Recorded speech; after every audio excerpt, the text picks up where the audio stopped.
Hi అండి, అందరికీ నమస్తే. Welcome back to Karuna's kitchen. ఈరోజు వీడియోలో కారా బూందీ ఎలా ప్రిపేర్ చేసుకోవాలో చూపిస్తున్నాను. ముందుగా కారా బూందీలో కలుపుకోవడానికి మనకి మసాలా టైప్ ఒకటి ప్రిపేర్ చేసుకుంటాం కదండి. ఎల్లిగడ్డని బాగా క్రష్ చేసుకుని పొట్టుతో పాటుగా అలాగే వేసేయాలండి. అలాగే 2 స్పూన్స్ జీలకర్ర, 1 స్పూన్ ఉప్పు, 1 స్పూన్ పసుపు, ఒక 2-3 స్పూన్ల కారం వేసి బాగా గ్రైండ్ చేసి పక్కన పెట్టుకోండి.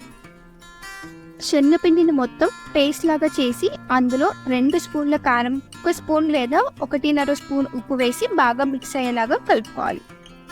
చూడండి, ఈ విధంగా ఈ కన్సిస్టెన్సీ వచ్చేలాగా ఆయిల్ని హీట్ చేసుకోవాలి. బూందీని ఎప్పుడు చేసినా ఆయిల్ అనేది చాలా హీట్లో ఉండాలి.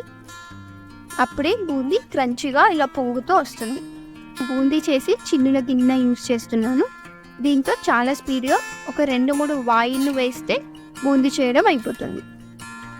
ఇలా వేసుకున్న బూందీని మీడియం టు హై ఫ్లేమ్లో పెట్టుకొని వేయించుకోండి.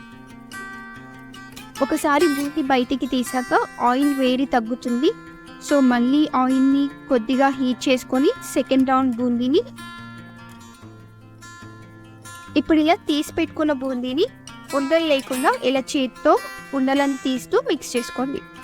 ఇలా మొత్తం బూందీ ఉండలు లేకుండా చేశాక ఇందులో ముందుగా ప్రిపేర్ చేసి పెట్టుకున్న మసాలా పౌడర్ స్ప్రింకిల్ చేసుకొని బూందీ మొత్తం కలిసేలాగా మిక్స్ చేయండి. నెక్స్ట్ అదే నూనెలోకి 1 కప్పు దాకా పల్లీలు వేసి మంచి కలర్ వచ్చేలాగా వేయించుకొని బూందీలో కలుపుకోండి. అలాగే వీటితో పాటు కొద్దిగా కరివేపాకు వేసి వేయించుకొని బూందీలోకి వేసేసి కారా బూందీని మీరు కూడా ఇంట్లోనే ట్రై చేసి టేస్ట్ చేసి మీ ఫీడ్బ్యాక్ని నాతో షేర్ చేయండి. ఈ వీడియో నచ్చితే లైక్ చేయండి.